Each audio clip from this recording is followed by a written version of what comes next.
Hey guys, Ronnie with Unique Pools. Just wanted to give you guys another update on our total restoration.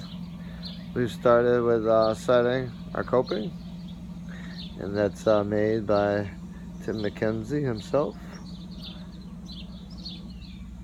Nice job on the surface of the coping. We got pretty much everything else stripped off, all our mortar stripped off. There's a little bit of thin set here and there that we'll have to hit, but we wanted to start laying nevertheless. Still haven't gotten our skimmer in, waiting on that to come in. Just to give you a little look at what it's going to look like with the new coping. Beautiful.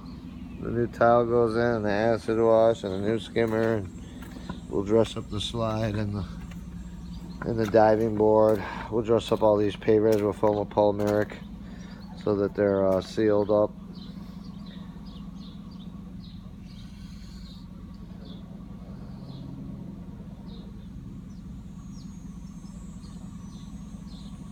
That's where we're at.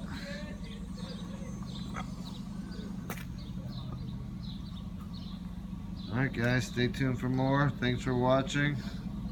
Ron E with Unique Pools and Masonry.